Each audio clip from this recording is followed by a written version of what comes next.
Pourquoi Dana White déteste autant Francis Ngannou?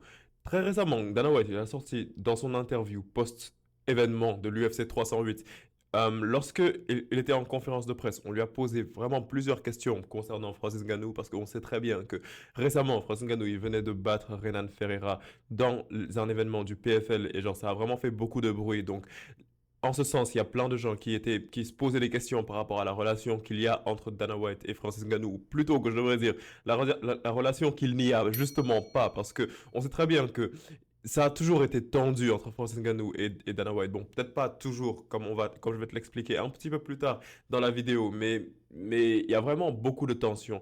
Donc si on retourne un petit peu historiquement avant d'aller plus loin, un truc qui est vraiment intéressant à voir, comme je t'ai en train de le dire tout de suite, c'est que entre Francis Ngannou et Dana White, ça n'a pas toujours été super tendu. Lorsque tu regardes, genre au début de la carrière de Francis Ngannou, lorsqu'il venait de rejoindre l'UFC, il était super promu par Dana White. Genre Dana White, vraiment, il faisait que le mettre en avant et il mettait en avant les compétences de Francis Ngannou, comme il se vantait en quelque sorte du fait que à l'UFC, il y a un combattant qui est si phénoménal en la personne de Francis Ngannou que ce combattant il a une puissance de frappe qui est similaire à une puissance de frappe d'une Ford. Donc, si je me souviens bien, c'était une Ford Escort. Donc, Dana White, il promotait, il promeuvait. Putain, genre, j'arrive plus à parler français. Je sais pas ce qui m'arrive ce temps-ci.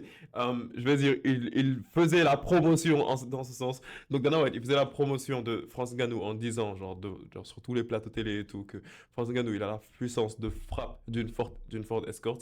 Et après ça, on a vu que quelques événements se sont passés, quelques événements dont on va parler dans cette vidéo en particulier. Et c'est ça qui a, et c'est à cause de ces quelques événements-là que on se rend compte que Dana White, il ne porte vraiment plus Francis Ngannou dans son cœur. Et Francis Ngannou, réciproquement également, il n'apprécie pas non plus Dana White. Et c'est ça que je me dis que serait vraiment intéressant que l'on voit aujourd'hui. Donc, l'intro était plutôt longue, mais comme d'habitude, avant d'aller plus loin, je te conseille fortement de t'abonner à la zone parce que, à ce qui paraît, vraiment, à ce qui paraît, si tu ne le fais pas, Francis Ngannou va venir chez toi à 2 heures du matin pour te faire le coup du marteau. Alors, avant d'aller plus loin, on va tout simplement regarder la conférence de presse que Dana White il a donnée lors de l'UFC 308. Bon, on va pas regarder toute la conférence de presse, elle était vraiment très longue, je t'épargne ça. Mais on va regarder l'extrait qui nous intéresse, donc l'extrait dans lequel il répondait à une question que l'on lui a posée par rapport à Francis Ngannou. Donc, ayons une petite réaction aujourd'hui. Tu connais, aujourd'hui, c'est la meilleure chaîne de MMA en France. Donc, c'est la zone réaction, tu vois. Petite réaction de la zone. Ok, let's go. Off about Francis Ngannou, and that stirred up a lot of reaction from the MMA community and from Francis himself. And he had a very interesting quote. Can I read you a little bit of it? He said, "He can't handle this loss," referring to you. "I'm sure he's been praying for my downfall. Which money is he talking Regarde ce sourire fake. Un sourire bien fake. Regarde la tête du mec. Tu vois qu'il a pas l'air heureux. Tu vois alors que son sourire n'est pas réel. Et avant d'aller plus loin, genre là, il faut que je le clarifie, genre avant d'aller un petit peu plus loin, parce que très souvent, genre dans mes vidéos, ok, je fais l'éloge de Francis Ngannou, genre parce que Francis Ngannou, genre c'est un de mes combattants préférés, genre il a une histoire super inspirante, genre on devrait tous s'inspirer au moins à un certain niveau de Francis Ngannou et c'est juste un combattant phénoménal, genre le fait qu'il mette des KO de fou et surtout le fait que maintenant c'est plus juste un combattant genre qui a de la puissance de KO, mais c'est un combattant qui est technique et on a pu le voir dans son combat contre Renan Ferreira, donc c'est un combattant complet de MMA qui a un KO power de fou, donc c'est vraiment un super bon combattant. Et le fait et un truc qui me dérange un petit peu, c'est d'habitude je réponds pas trop aux commentaires négatifs, tu vois, mais aujourd'hui je vais y répondre. Un truc qui m'énerve un petit peu, c'est qu'à chaque fois, c'est souvent quand je fais l'éloge de France Ngannou, il y a les gens, ils viennent, ils me disent, ouais, tu dis ça parce que t'es Camerounais. Bon, je suis pas Camerounais, genre aucun rapport. Genre, je suis pas Camerounais. Genre, je vous aime bien les Camerounais. Genre, vous êtes des bons, vous êtes souvent super drôles et tout, et vous êtes bizarrement très bons à la bagarre. J'ai pas compris. Mais je suis pas avec vous. Genre, je suis pas Camerounais. Donc, genre, cet argument, il fait juste aucun sens. Et bizarrement, je vois que cet argument, il revient souvent lorsque je parle en bien de France Ngannou. Non, je suis pas Camerounais. I'm not. about the money that he owes me? They say we're going to give you back pay from the money we owe you from the Stipe and Surreal Gone fights. All Dana White, il ressemble à Joe Rogan. Hors sujet. Et de toute façon, ça, tout le monde le savait déjà. that they never paid me back. Now I've made more money than I would have ever made in the UFC. Oui, c'est vrai. Désolé de faire que mettre pause, mais c'est que c'est totalement vrai. Le journaliste, il lui a posé vraiment une question super intéressante. Et pour une fois que les journalistes ils posent des questions qui mettent Dana White sur le mur, enfin pour une fois, enfin genre pour une fois, genre on va pas venir lui demander, ouais Dana White, tu as organisé ce grand événement à Abu Dhabi, comment tu te sens par rapport à ça? J'aime pas ces questions. Ça, c'est des vraies questions. Ça, c'est le genre de questions que si moi, à la zone, je partais en conférence de presse, c'est ça que je demanderais à Dana White, tu vois. Donc oui, il lui a demandé pourquoi est-ce que, genre, qu'est-ce qu'il ressent par rapport au fait que Francis Ngannou, il a dit que depuis qu'il a quitté l'UFC, genre, il a gagné bien plus d'argent que dans toute sa carrière à l'UFC. Say twice the money in my entire Le double UFC en career. Yeah. When have you ever heard a story in all the years we've been in business, even when it was upside down, where we owed somebody money? Never happened. So he's full of shit there. Then I lost. I didn't lose anything. T'as pas perdu. Comment ça, tu n'as pas perdu? Le fait que tu fasses ta campagne et genre pour montrer à tout le monde que John Jones c'est le plus grand de tous les temps, c'est tout simplement parce que tu sais dans ton ego que tu as perdu Francis Ngannou, tu sais dans ton ego que tu as perdu ce que, selon toi, était censé être le plus grand heavyweight de tous les temps. Les gars, je vais vous le dire d'un coup, genre je vais vous expliquer automatiquement pourquoi est-ce que Dana White, je vais pas utiliser le mot, parce que j'ai pas envie de perdre ma monétisation, mais pourquoi est-ce que comment dire, pourquoi est-ce que Dana White, il est autant sur John Jones, on va dire. Il est autant sur John Jones. La raison pour laquelle Dana White est autant sur John Jones, c'est tout simplement parce que dans les sports de combat, l'un des trucs majeurs que l'on utilise pour promouvoir ce sport en général, c'est la catégorie des heavyweights. Parce que je sais que l'UFC c'est incroyable et tout, mais la majeure partie du temps, les combattants genre qui sont les plus chauds, les plus badass et tout, c'est souvent des combattants qui sont dans des catégories légères, un petit peu comme des Ilia Topuria ou des combattants dans les catégories lightweight, comme des Conor McGregor et tout. Mais Dana White n'avait jamais réussi à avoir ce heavyweight genre qui est badass, ce heavyweight qui est super épique, genre ce heavyweight qui est quelqu'un genre déjà à l'intérieur et à l'extérieur de l'octogone, genre qui explose tout, tu vois. Mais Dana White, il avait eu ça à un moment en la personne de Francis Ngannou et c'est là que les gens ils commençaient à appeler Francis Ngannou genre le cauchemar ou bien le baddest mother et tout ça. Et genre c'est à partir de ce moment-là genre que Dana White il avait enfin obtenu ce dur à cuire genre dans les catégories élevées genre qu'il voulait avoir. Tout simplement, genre, pour faire référence à la boxe, c'est un petit peu comme des Mike Tyson ou des Mohamed Ali, genre, qui étaient toujours les combattants les plus durs à cuire et tout ça. Mais c'était toujours des combattants qui étaient dans les catégories heavyweight. Et c'est pour ça que Dana White, pour créer sa légende, genre, pour créer la légende de l'UFC et tout ça, il voulait un combattant comme ça. Et ce combattant, c'était Francis Ngannou. C'était censé être lui, tu vois, de base. Mais le fait que après que Francis Ngannou ait quitté l'UFC, Dana White il s'est juste retrouvé genre sans ce combattant genre qui mettrait l'UFC genre sur le top, genre ce entre guillemets, genre je dis vraiment entre guillemets, mais ce entre guillemets Mike Tyson. Et c'est à ce moment-là donc que Dana White il a dû trouver genre une personne pour remplacer. Et c'est à ce moment que exactement John Jones il est entré dans la catégorie des heavyweights.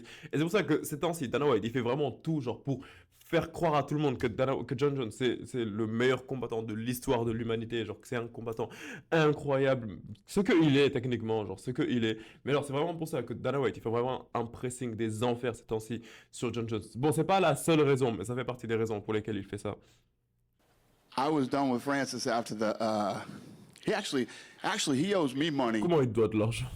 because we had to watch that fight with him and the Black Beast. He should actually. Ça également, j'allais en parler un tout petit peu plus tard, mais ça également, c'est l'une des raisons pour lesquelles Dana White il n'apprécie plus Francis Ngannou. Tout simplement parce que Francis Ngannou a fait un combat ennuyeux. Mais genre ça j'ai envie de dire ça c'est clairement stupide parce que si tu me dis genre que tu avais envie de le virer parce que c'est ce qu'il va dire juste après que tu avais envie de le virer parce qu'il a eu un combat ennuyeux alors qu'on a dû tous survivre à Israël Adesanya contre Yoel Romero et tu ne les as virés tu n'as viré aucun des deux. Moi je me dis que genre que c'est bête. Et en fait, tu as des combattants bien plus ennuyeux que Francis Ngannou. Francis Ngannou sur toute sa carrière il a eu un combat ennuyeux. Toi tu as un Leon Edwards que tu as gardé dans le roster.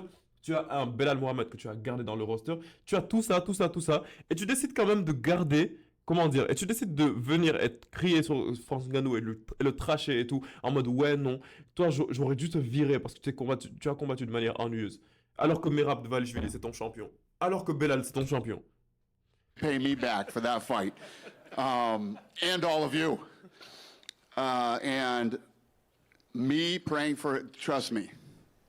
I don't think about Francis that much. Oh yeah, you do. You do, bro. You think about him that much. Les gars, je suis désolé. Les mots sortent en anglais tout seul. C'est pas ma faute. Je suis comme Zola.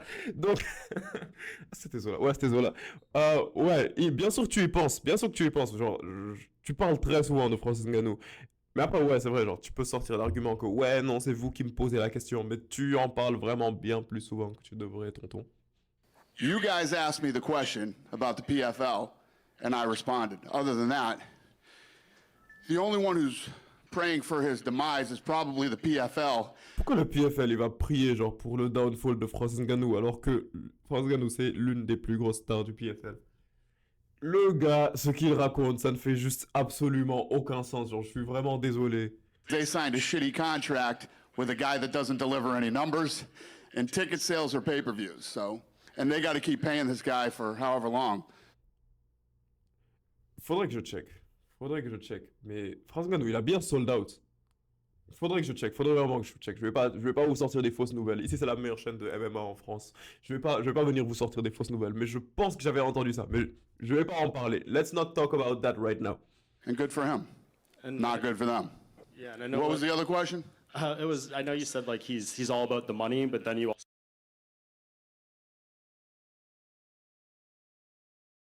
Comment ça, that's a fact? Genre, c'est tellement faux. Genre, littéralement, ça, c'est juste que tu as décidé de venir, t'asseoir, prendre le micro, regarder les gens dans les yeux et leur mentir. Genre, à quel moment Francis Ngannou, il aurait fait plus d'argent en restant à l'UFC qu'en partant au PFL?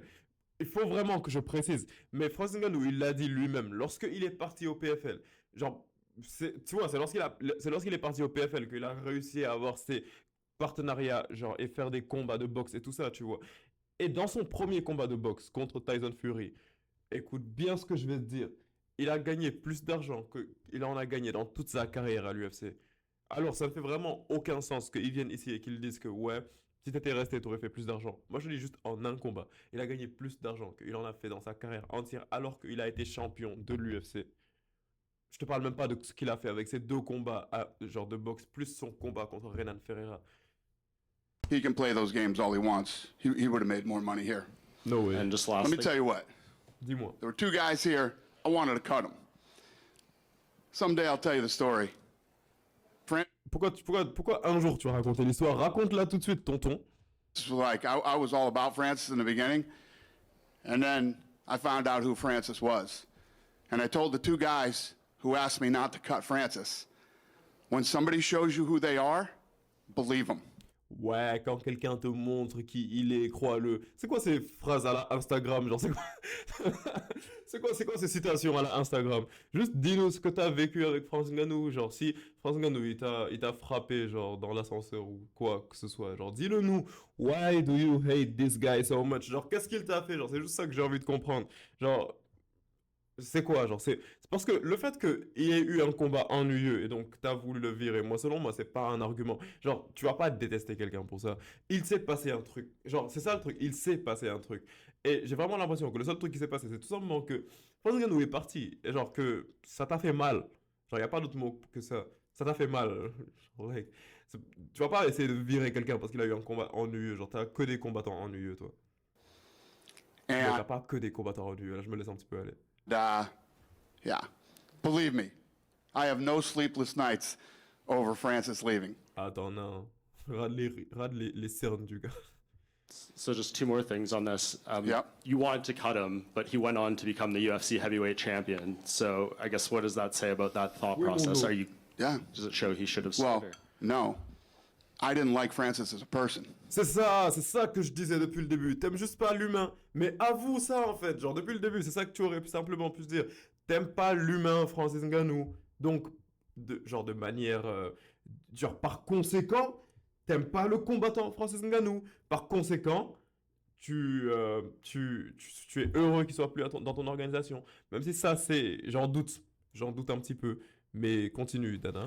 Wasn't a guy I wanted to do business with. My boys were telling me he's misunderstood. And I told them, when somebody shows you who they are, believe them. When somebody shows you who they are, believe them. Yeah, it wasn't about him becoming the heavyweight champion of the world. Francis isn't a good guy. He plays the good guy. I don't understand the language, and, so he seems like he's a nice guy. He's not, and he's just not a guy. Moi, j'ai juste envie de savoir ce que Francis Ngannou t'a fait. Genre, mais qu'est-ce qu'il t'a fait? Qu'est-ce qu'il t'a fait, genre, pour que tu viennes aujourd'hui, dans une conférence de presse d'après-combat, et t'es en mode, ouais, c'est pas une bonne personne. C'est toi la bonne personne. Dana White, je dois le rappeler, il a giflé sa femme en public. Est-ce que Francis Ngannou a déjà fait ça en public? Donc, le fait que toi, tu viennes ici et tu dises, genre le fait que toi tu viennes et tu te dises, ouais, telle personne n'est pas une bonne personne, moi ça décrédibilise totalement le truc. Tu as giflé ta femme en public. La personne que tu admires le plus, genre vraiment, la personne dont tu es le fan numéro un le plus, c'est quelqu'un qui a battu sa famille. Genre quelqu'un qui a battu sa femme, pardon, je veux dire, devant sa famille. Quelqu'un qui a été en collision avec une femme enceinte et qui a fui.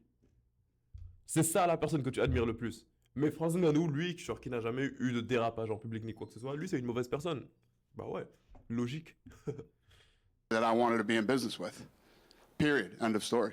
Whether he became the Genre, ça te dérange pas, genre, de faire affaire avec John Jones, mais avec Franz Ngannou, genre, c'est un problème, tu vois. champion or not. And I assume you don't want to be in business with him ever again, but We won't be. We'll never be in business together. I mean, you can tell. yeah. We don't like each other. And this goes En fait, j'ai plus l'impression que tu ne l'aimes pas. Est-ce que Francis, il s'en soucie autant que ça de Dana White? Je sais pas. way back. This goes back to before the first Stipe fight. He pulled some shit before the first Stipe fight. En fait, c'est ça, tu vois. Là, il est en train d'avouer, genre, qu'il s'est passé un truc. Raconte l'histoire. Raconte l'histoire.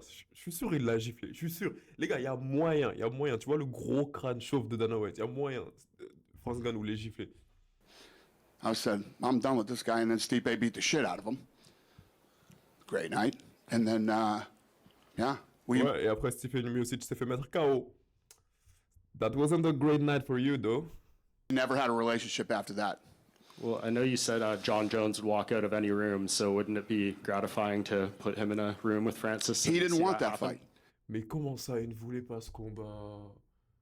Mais c'est littéralement John Jones qui a mis sa carrière en pause le temps que Franz Ngannou quitte l'UFC. Mais comment ça, John Jones ne voulait pas ce combat?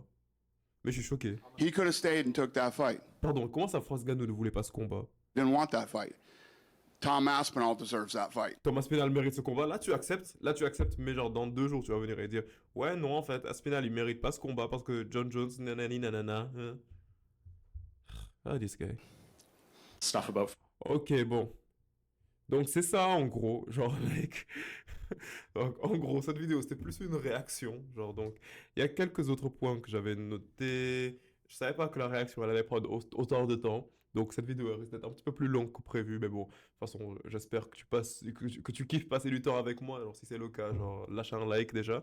Donc le point principal que j'avais noté, c'est tout simplement le fait que Francis Ngannou, il a quitté l'UFC majoritairement parce qu'il se plaignait genre de la paix, genre que les combattants, ils recevaient, genre ils se plaignaient genre de comment est-ce qu'ils se font payer. Parce que c'est vrai, genre comme je l'ai dit, genre quelques temps plus tard, Francis Ngannou, il a gagné bien plus d'argent, mais vraiment, genre, bien plus, c'est même petit, genre pour t'expliquer à quel point il a gagné beaucoup plus d'argent que lorsqu'il était encore à l'UFC. Parce que simplement dans son combat contre Tyson Fury, qu'il a perdu, genre techniquement, qu'il a perdu, donc il n'a pas gagné tout l'argent qu'il était censé gagner.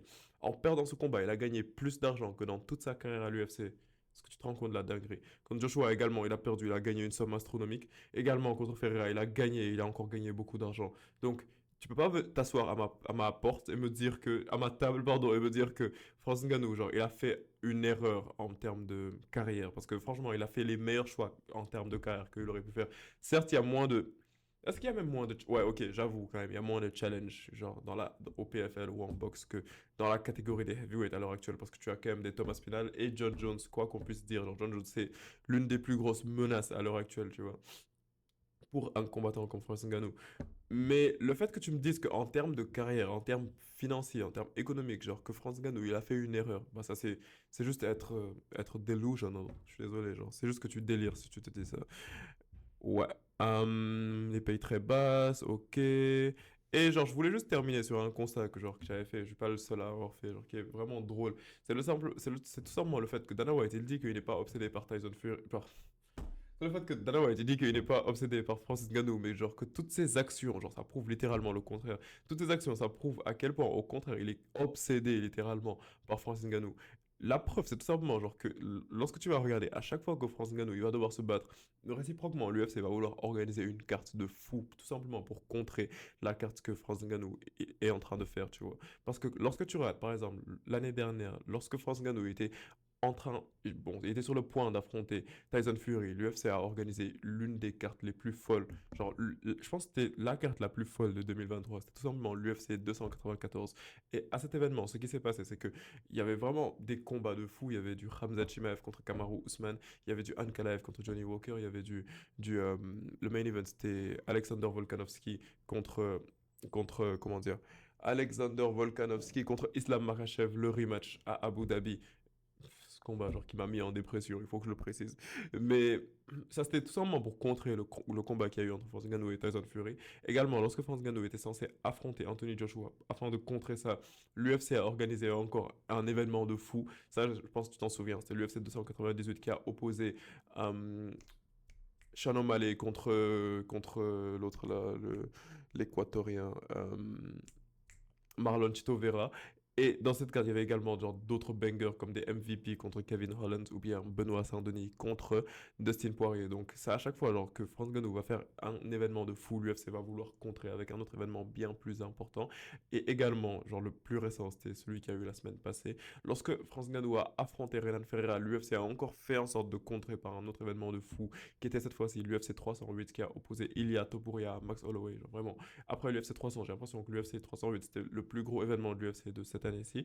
Et genre, il y avait du Ilia Topuria, Max Holloway, il y avait également comment dire, il y avait du Ankalaev Rakic et il y avait Khamzat contre Robert Whittaker.